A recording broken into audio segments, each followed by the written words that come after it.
Good afternoon, everyone. I am Kelly Baisley, School and Family Programs Manager here at the Asheville Art Museum. I am joined today by Shana Hill, touring docent. Sorry, I was about to say the name of my previous museum, probably because I heard from one of my colleagues there this morning. I had it on the brain. Each Friday at 12 p.m., docents lead virtual interactive conversations about a few artworks in our collection or special exhibitions. The goal is simple: slow down, discover the joy of looking at art, and talk about the experience with others. For today's program, Shana will be leading us in an interactive conversation about 3 artworks in our collection. We'll spend about 15 minutes or so with each artwork. Shana will allow us time to look at each artwork slowly before leading a conversation about each one with questions. As participants, we encourage you to engage in dialogue with Shana, myself, and each other throughout the hour.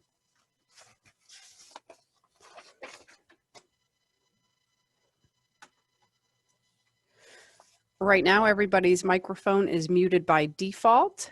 We suggest that you choose a quiet room and close the door. Please silence any alerts from devices that are nearby. Try not to sit in front of a window or strong light source. Use headphones and microphones for the best audio quality, and use a desktop, laptop, or tablet to have the best picture quality. Please make sure your screen name or display name is your first name and last name, or first name and last initial. And to ask questions or make comments, you can either unmute yourself when the moderator asks for comments or questions. You can type into the chat box, or you can raise your hand in the participant sidebar and one of us will call on you to unmute. We are recording today, so if you'd rather not be recorded, please leave your video off and mute your microphone, and you can type into the chat box to participate.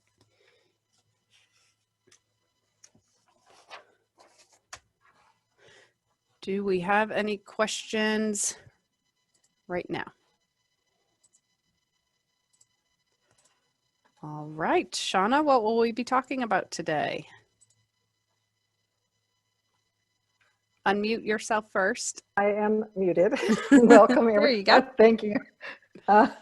Welcome, everyone, and welcome back. Those of you who participated before, my name's Shana Hill, and today we're going to be talking about and looking at 3 works of art, and the theme that I selected is the human form as a component of the artwork. And as you've probably seen from the preview, or if you looked them up, we do have human forms in each of the 3 that we're going to be looking at today. So they are from 3 different galleries and 3 different floors. They are all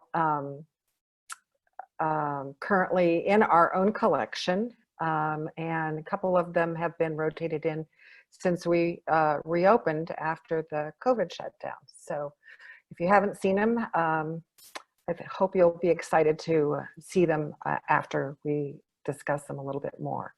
So let's start on the first work of art and slowly look at it for a few seconds rather than minutes, but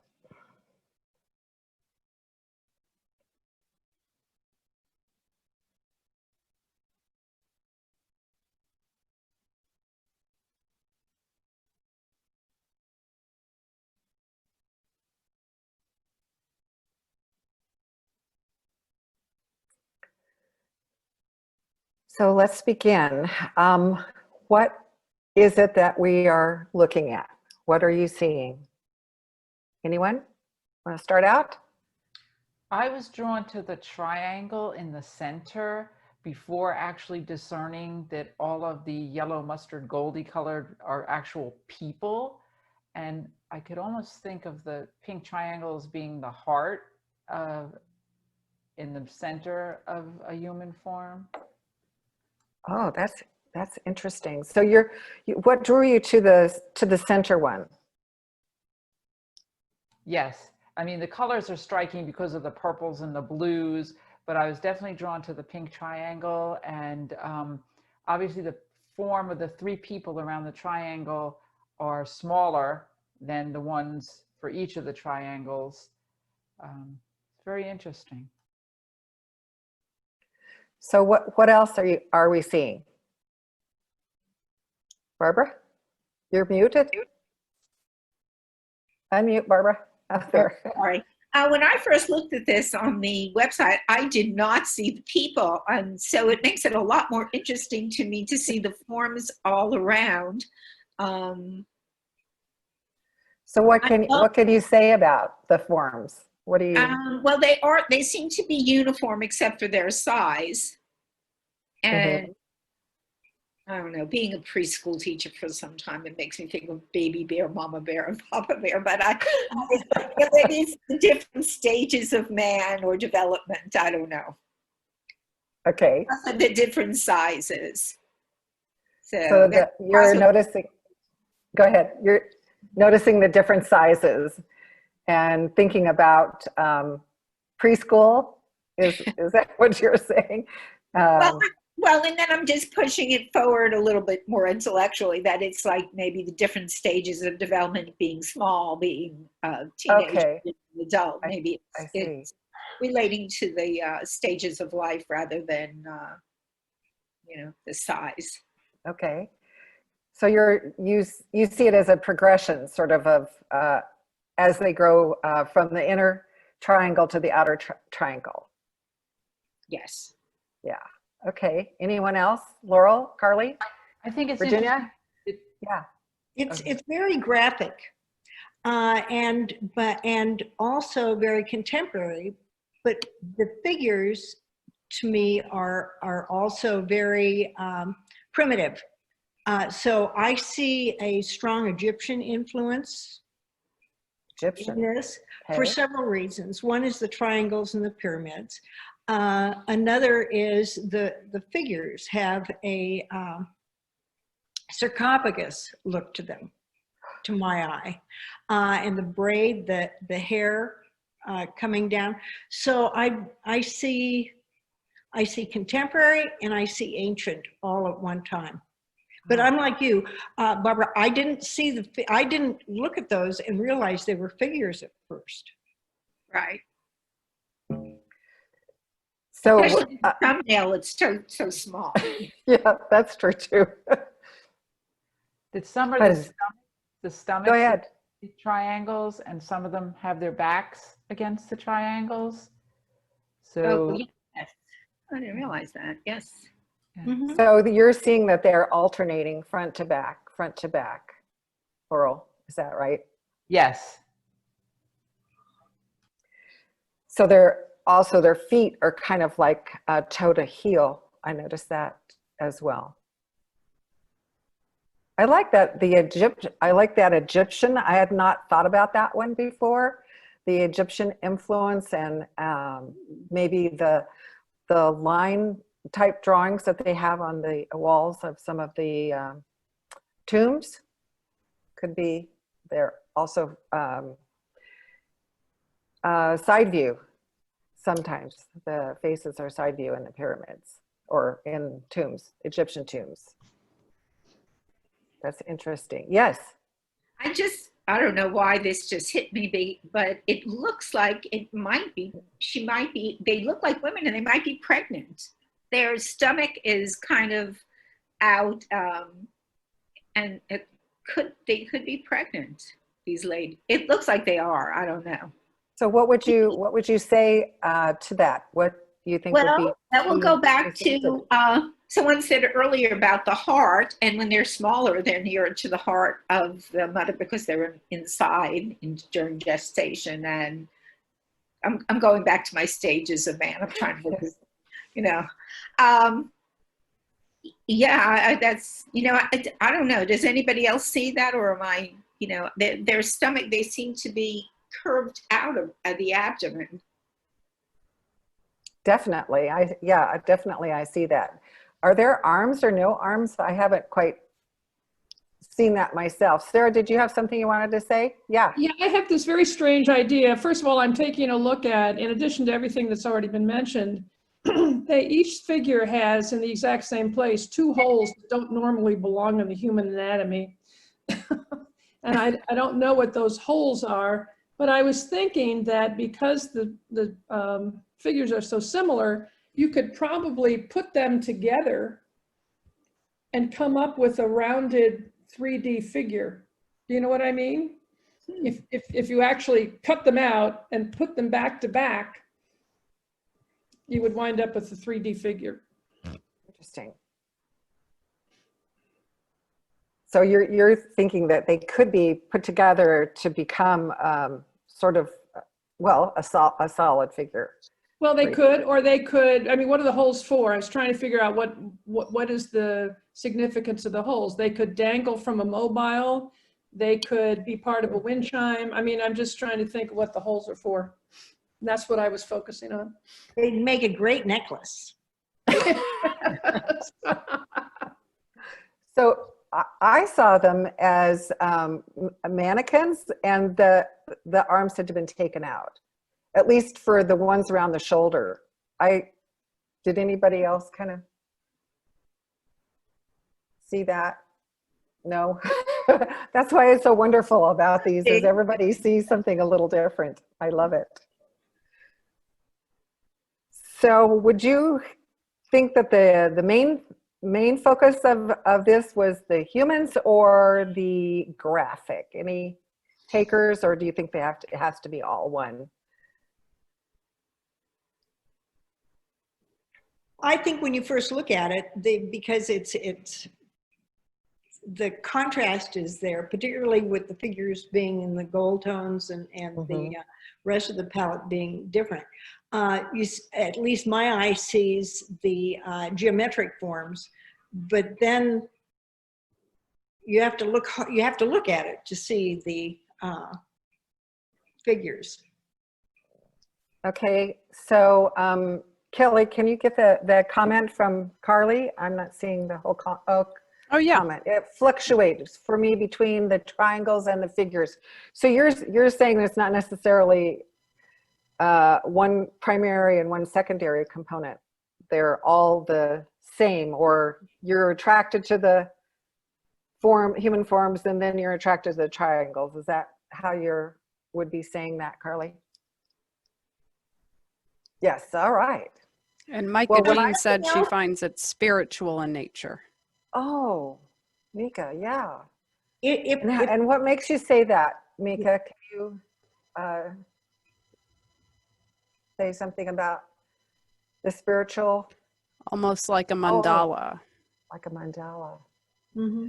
Oh, except it's triangle instead of Hey, circular. it's Micah. We can hear you, Micah. Okay. Yeah, I just had trouble unmuting myself there for a minute. Oh, okay. Well, you're on now. Tell us more about that. It's mandalas don't have to necessarily be circular. This has the same effect as a mandala to me. And I'm sticking with this feeling of Egyptian. Yeah, I don't know what else to say other than it has a mandala effect to me. And it just feels very Egyptian. I don't know what's going on with someone mentioned the 2 blue circles and the figures where arms would be. So that just kind of makes me think about mummies. That's about it. Okay, so the Egyptian theme is coming out kind of heavily here. For me, yeah. Well, I'm seeing that too, and but yes, we get the stages of life that Barbara talked about, and the heart. These are all interesting things. Let's take a look at the label here and see. And I just wanted to mention, Virginia said in the chat that she thinks it has almost a 3D effect, with the largest triangle being kind of on the outside and going in towards the smallest triangle further away. Yeah, that's one of the concepts of a mandala, is that it's dimensional and takes you to the center. Is that, are you saying that because of the colors that it kind of gets that 3D effect, or it's just the placement? What's the radial symmetry? I definitely think it's the color, because the lighter colors kind of, pop out and make it seem more dimensional. For me, anyway. Yeah. I'm still initially drawn, as I mentioned earlier, to the center with the pinkish heart or the triangle, and then branch out to the other triangles and then the people. I think if this was different colors, it would not have the same effect. Like if you used greens or even black and white, it just would not have the same effect for me. Yeah, the colors are really what makes this give us that dimension. So Kelly, let's talk about the label. This is Ernest Trovo, and he is a self-taught artist. And this is from the Falling Man Manscapes portfolio. And the figures, I think, are very similar in all of the portfolio. We have, I think, 6 others in our collection, all at the same gallery on the first floor. They are described as a flattened silhouette, armless, featureless, pot-bellied male figures. So they were described by others, not by Ernest necessarily, as pot-bellied. Not pregnant. Not pregnant. But you can take it either way, I think. Let's see. This screen print is a screen print. That's what it says, yes, on paper. Trova was born in 1927 and died in 2009. He was from Missouri. He was born and died there. No art education, but right after high school, he went into department store design, or not department store design, but store decoration. And with some of his commercial work at the time that he was working at the department store was sold to a collector, and that work of art specifically ended up in the Museum of Modern Art in New York. Let's see, what else can we say? He considered his entire body of work a single work. He was also a sculptor. We'll see this. We'll see this falling man in all of the screen prints that we have in our gallery, and the 3D sculptures, some of them life-size, were done in some of his other work, but he considered Falling Man a single work in progress.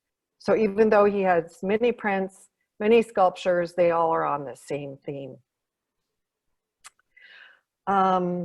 Okay, so any other comments after that? It's 25 by 25, and it's, if you're going into the museum after you go through the atrium and you turn right at the staircase, it's right on the very first one on that wall, first wall.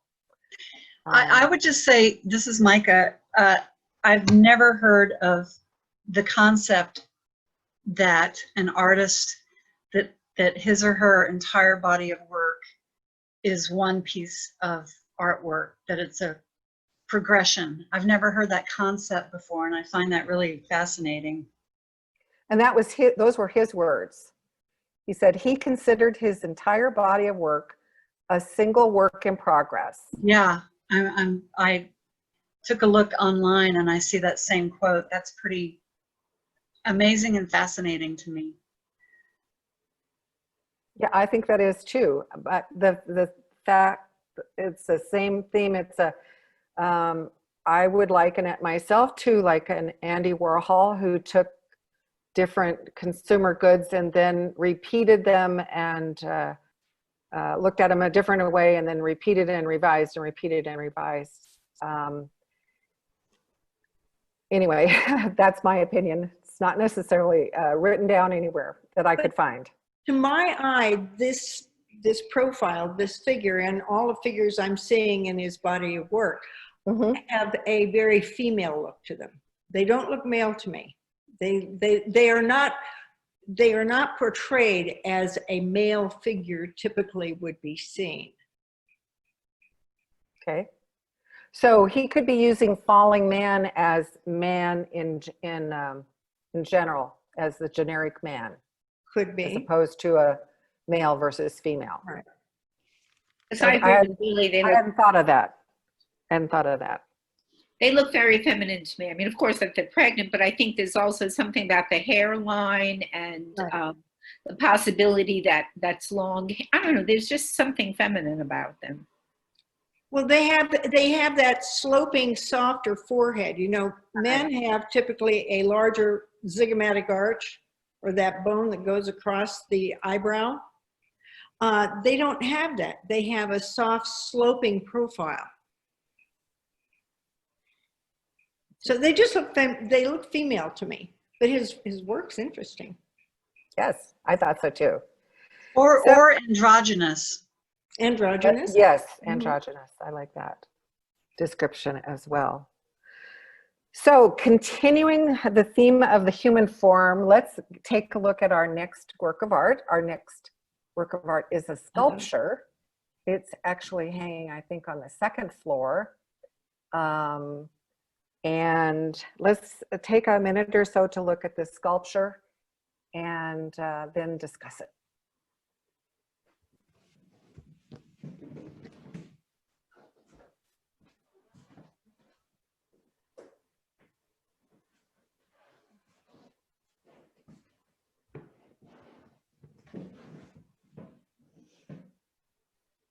Okay. Who wants to start here? Mika, what do you see here? It's actually pronounced Mica, like the Mica. mineral. Oh, thank you. Thank you, Mika. Yeah, I from Egyptian to Mayan. I don't know yet. Okay. Anybody else? I see what would be to me a man in the center, a central figure there. And to the left and to the right, I see sideways sort of a lower torso with legs maybe running. Here. Interesting. Oh, Yes, I see. okay, great. I saw it as landscape at first, but you're right. I see that too.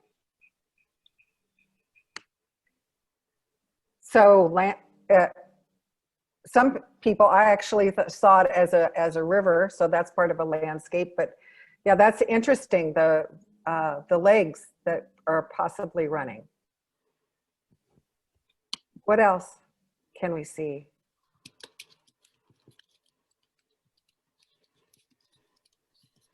My first impression was that it was mountains. Not the right side. My right side looks like a river, but the left side looks like mountains. But now I do see that it could be a leg running. Yeah, the knee and the foot on the lower left hand, and the knee and the heel on the right hand. At least that's what I'm kind of seeing as well. But my very first impression was that it was a landscape. So what is the human form in this doing? What do you think? I don't know why, but I have this feeling he's protecting. He has a stance of protection to me. He's like protecting the land, or I don't know.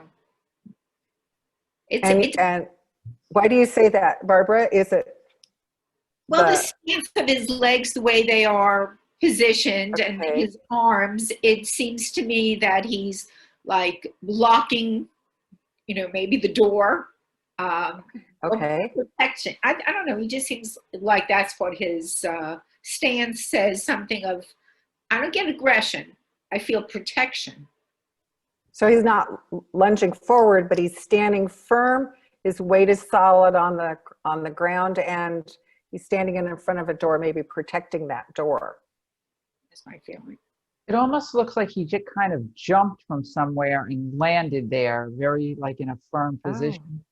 Notice there are two noses. There's one on each side of the face. Oh, You see that? yeah. Oh. Here and here. So what would you think that why we would have two noses? Well, it could be, I mean, to my eye, it has a very Peruvian ancient. Once again, we're back to the ancient influence, yet the top of it is very geometric and contemporary. But I see maybe a female figure, maybe a male figure. I see two noses. If you look at one leg is definitely larger and stockier than the other. So once again, maybe an androgynous figure or two. So there's go ahead, Sarah. I was just going to say that you can see that it looks like it's obviously a human figure that's closely tied to nature. That you can see that the figure is attached to the mountains, it's attached to the river on the right. Perhaps the geometric straight lines are pathways. And also I think it's the figure is actively connected because the figure is in a position of movement. I agree with that last comment. The movement. The movement, the kind of sacred geometry, the rivers, the mountains, and what stands out to me is the circular spiral that's in the head area, which is, a very sacred concept and visual in many indigenous cultures. So the labyrinth, like a labyrinth. Yes, like a petrograph even. Is that what you're saying, as a sacred Micah, yeah, spiral? the spiral is a Sarah's very got one. spiritual labyrinth. It's a sacred geometric symbol that goes through many indigenous cultures. The spiral I'm talking about where the head is. Yeah. I think the lighting is very interesting, the way the shiny, it's sort of gold, sort of green, but you've got different corners and at least on my screen, there's highlights of almost the glowing areas. So there was a question of, is this transparent? It actually is just the metal is just what is there.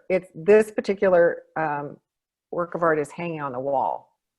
So what you're seeing is the taupey color is the color of the wall.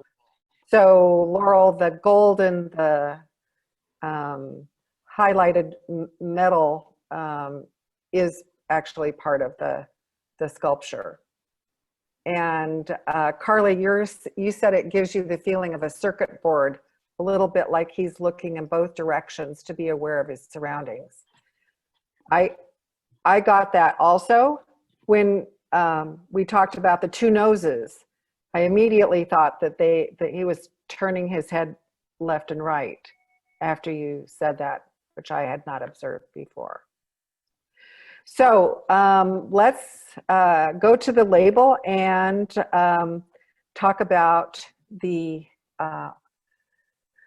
artist. The artist is Lorna Blaine Halper.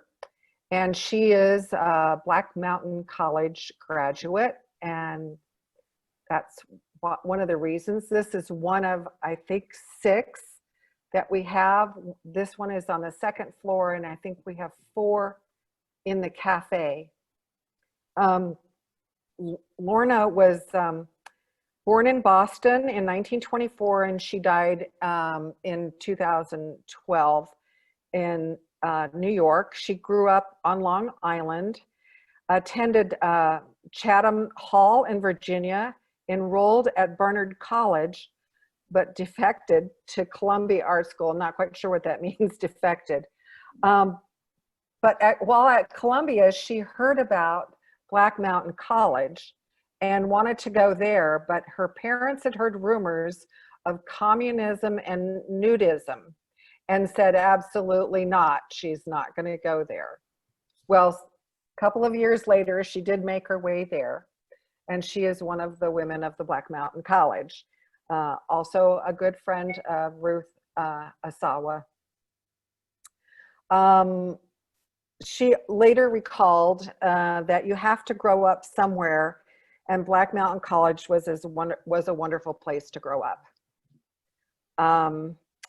She, again, used the spiral motif in some of her earliest work, and it was transformed into what this piece is the Spiral Man. It is, well, let me go back to Black Mountain College.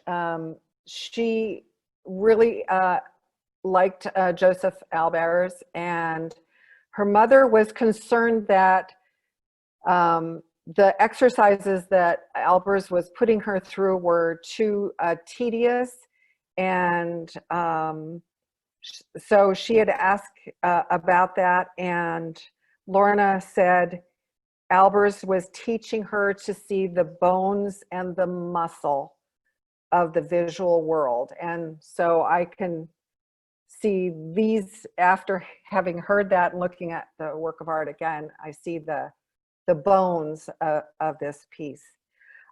This is a set, and they are the Spiral Man, she said, is doing the things that she cannot do in the physical world herself. So she sees the Spiral Man as her alter ego.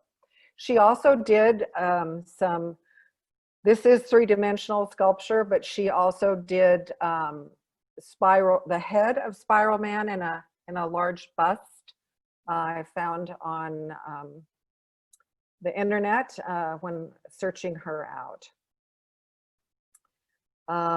Let's see, what else? I know that there's some things of what these did. Can't remember exactly. But now that and this is sizable. These also sat out in front of the museum last year before we opened or reopened. They were out in front of the benches before the benches were put in. Yes, Billy, were you about? Oh no, okay, sorry. So oh gosh, Kelly, help me out here. Do you remember what some of the other scenes are in the other Spiral Man series? I was looking through my notes and I can't find them. And the other yeah, there's kind of sculptures like, or her drawings. Yeah, the sculptures. Sorry. Gosh, I've seen them so many times because they were outside. I know. Walking by them every day to come in and out. But I mean, my recollection is they're kind of scenes similar to this one that are abstracted and. Yeah. Okay. But it's the same Spiral Man doing different things, and she considers that her alter ego. And Spiral Man shows up in her drawings as well. And her other three-dimensional sculptures, clay sculptures, I think. So yeah, she's attached to him. I just like the symmetry more. I look at of the rectangles and the triangles. Like if you look at the triangle, the way the man or the figure in the center between the legs, and then you look to the left of whether that's legs or river, again, triangles there and all of the rectangles. I just think that it's really nice. There is also supposed to be an arrow that takes them from one panel to the other. I don't see it in this one. I saw it in some of the others.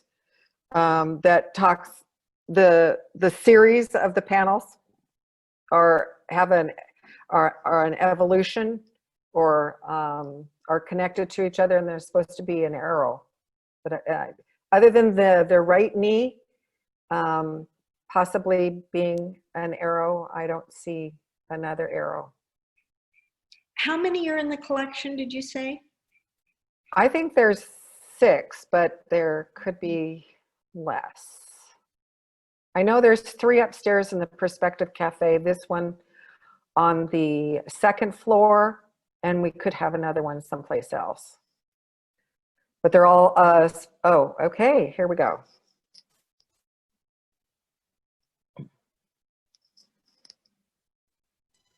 Sorry about that. I was trying to look Find it for up us? your answer, and then it just, my screen went away. Hold on a moment. Okay. Let me drag it back.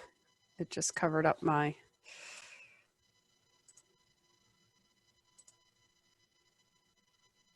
Okay, are you seeing it again?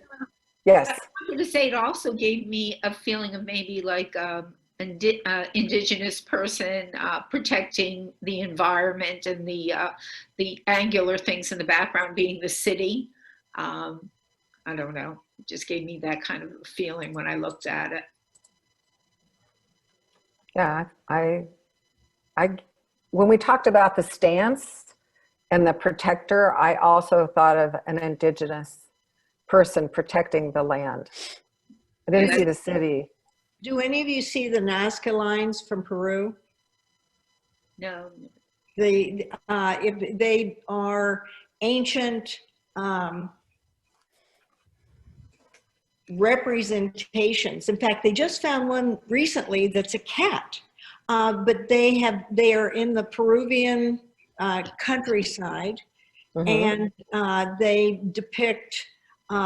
They look very much like this. They depict people. They depict. It's I think it's NAZCA, Nazca lines, in Peru, and they are as important in Peruvian history as Machu Picchu is, and believed to have been created in somewhat the same way, although there's lore that says they were created by aliens. Oh, like the crop circles, like the crop circles in England. Yeah. Yes. Yeah. I think in terms of Peru, though, just as an aside, I think all that's archaeologists have confirmed that those are ancient in Peru. Right, and not created by aliens. Well, someone asked me what my first response to this, and I said Mayan, that it did, and by saying Mayan, I mean that it has a very indigenous feel to it for me. Indigenous and ancient. Beautiful. It's beautiful. I love it. Okay. So continuing on the human form, let's look at the last work of art and spend a few minutes looking at it.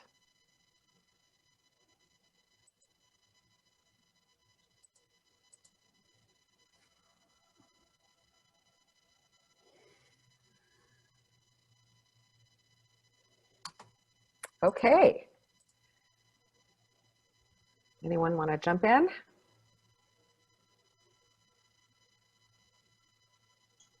I think the tones of the grays and the, it's almost like a black and white, but the tones of it really are dramatic. And I can't really see it on my screen here, but I had looked at it earlier where I could zoom in, and the symmetry of the mask on the face or in the back of the head with all of the dots on it versus the lower torso portion of the also the covering. I think that that's very interesting. Oh, is it Wiley Cole? Oh, sorry, I should have probably said, but it looks like it reminds me of the stowage, because it looks like irons. Okay, why do you say that, Barbara? Well, I mean, if you look at, and there's a little giveaway underneath because it says Sunbeam Male, and so. But if you look closely at his loincloth today, and even the headpiece, they have the shape. I'm sorry if I jumped ahead for you, No, Shana. But no, that's- it's quite but all right. I looked at it, it reminded me so much of stowage and the pieces and the irons, that even the shape in on his stomach has almost the shape of irons. And I don't know, maybe I'm just looking Nope. at it. Of I course, think you're right. You're right on. So, what is it that kind of tells you that it's an iron? Is it the holes, the steam holes? it's the shape in the steam holes. I The mean, seams and the steam holes. Now, are all of these the same iron print or the same iron pattern? actually, they do look similar. The ones on the right obviously look larger, but it's interesting to me. These are figures 3 and 4. I wonder what 1 and 2 are. You'll have to Google them later on because we don't own figures 1 and 2. This is up in the museum right now, isn't it? Yes, it is. Yes, it is. It's where the stowage was Mm-hmm. in the back. Okay, all right. I And it wasn't is there, so I just like. This is When I first looked at it, I was thinking, oh, you're showing us 2 pictures because it's really a sculpture. You're showing us the back and the front because it's a sculpture. it's a digital print. So who do you think, let's go on with that this is Willie Cole. Who do you think he's trying to portray? What is this figure with these sunbeam iron plates on it? What feeling are you getting from that? Carly had a comment in the chat. She said it Oh, maybe looks like he's been branded. And okay, and then she says a domestic male. okay, domestic male. Well, from his other work, the way in stowage, how the irons look like shields, I think he's trying to use the iron, but he is trying to make this figure very dignified, and the decorations of the irons, like even the things around his neck, I think he's not, I don't think domestic now. I think he's trying to elevate him, even though he's put the irons all over him and used that as his print making feature. But there is a dignity to the posture of the form. Don't you see a tribal warrior? Yeah. Yes. Yeah. Yes. That's what I see a warrior as well. This is Micah. And again, throughout this hour, it seems to have an indigenous theme to all 3 pieces for me. He is a warrior, indigenous. It's ceremonial. I don't know this artist's work at all. I've never heard of him. I don't know how to reconcile the irons, the pattern of the irons. We might be starting too soon, but we can start talking about that. The artist's name is Willie Cole. He's still around. He's still living. He was born in 1955 and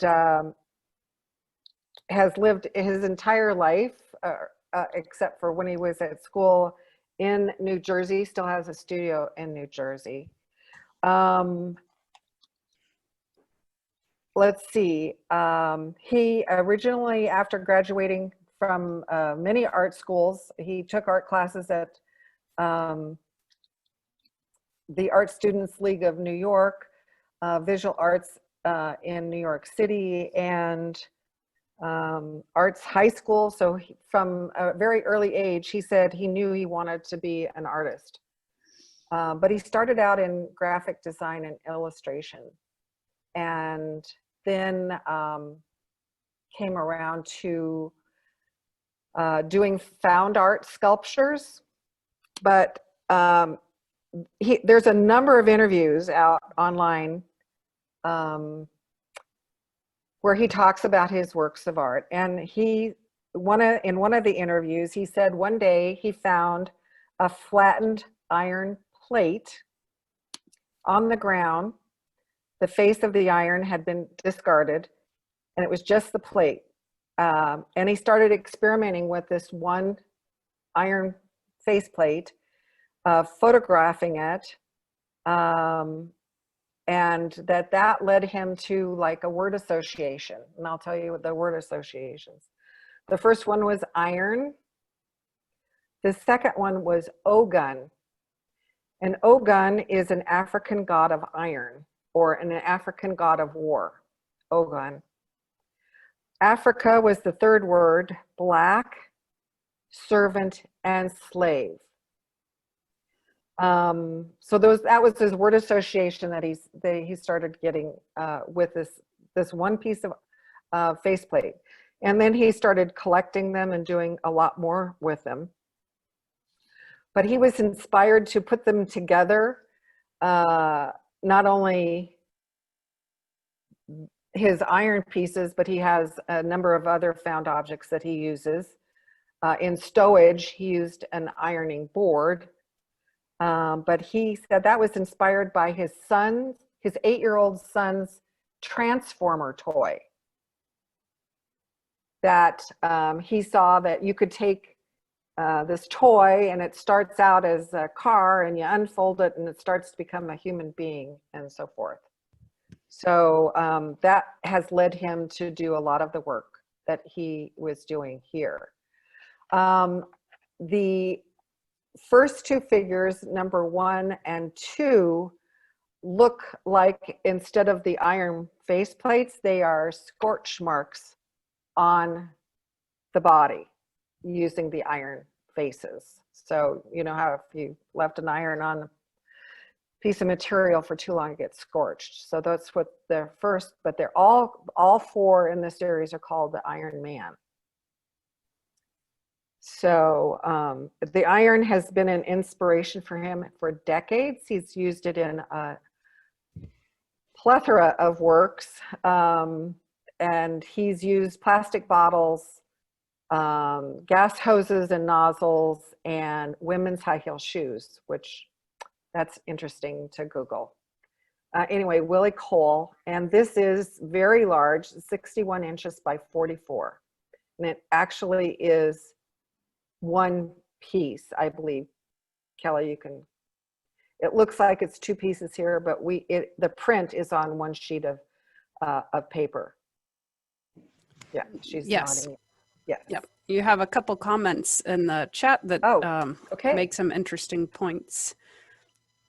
Carly was noticing that his identity is being hidden by the irons covering his face and his genitals. And then I like this idea of a domestic warrior.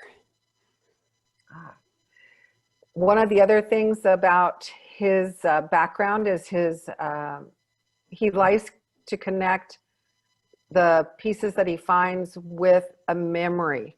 And his mother was a domestic worker, as well as his grandmother and great-grandmother were all domestic workers.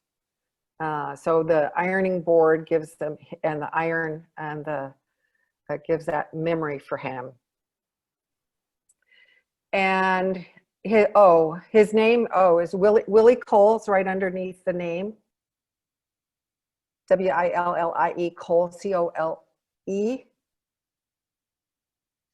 Do we know if he's African American? Yes, he is. He is African American. Okay. That and pulls this, everything together. Yes, and this is actually his profile, or his photo of him. So the hair and the body is him, is the artist. Yes, Barbara? I remember there was what do they call those, breakout Fridays before we had slow Fridays. There was something, and I remember coming to the museum, and Christy spoke about the stowage, and she said that he all his childhood repaired the irons for his mother and aunts who were domestics. So I think that he is definitely making a very political statement by using this symbol of, like, what was, a continuation of servitude, you know, the holding back, the not being able to grow, and he's using it as you know, almost as a symbol of rebellion of some sort by incorporating it and elevating it. And this, as well as he elevated it in the stowage. I think he used a very everyday item that was that his mom and his aunts were, you know, used in doing drudging work, and elevated it into something really very beautiful and very powerful.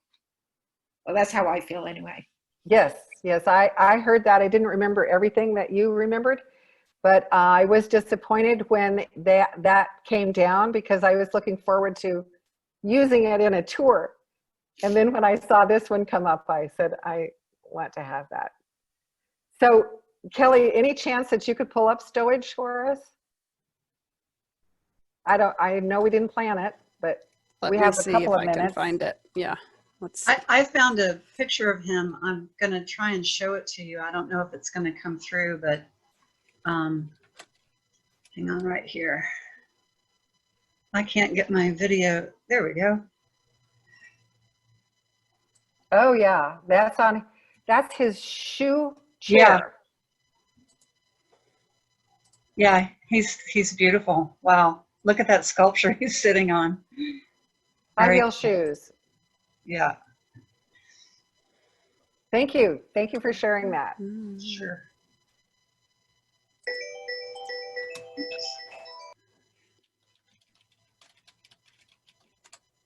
Well, You know, I just wanted to add that yes. in the figure on the left with the necklace, I realize it's again, it is the faceplate of the iron, but it reminds me, and I think it's supposed to hearken to the cowrie shells that are often seen in traditional depictions on masks and all of that, taking the figure, you know, back in time, and just sort of tying the enslavement to this figure. Yes, that I can see that. Thank you. Okay, I've almost got it ready. You've almost got it? Okay. Found great. it. All right. Trying to download it, and Oh, there's another picture of him, and that is the iron. That's cute. Love He it. said he doesn't mind being associated with the iron, even though he's done so much more. He considers that a stamp or his stamp of honor. can you see it? Not yet. We're still seeing the other presentation. Okay. Let me change the share. Those are high heel shoes too. Yes, a mask. That's awesome. There's our stowage, which was there earlier in the year. Here we go. So, Can you see it? yes, we Okay. can. Anybody wanna? This is huge. This is, I don't remember exactly what the dimensions were, but it was 45 to 52 inches high and probably, I don't know, 6-7 feet long. 49 by 95. 49 by 95.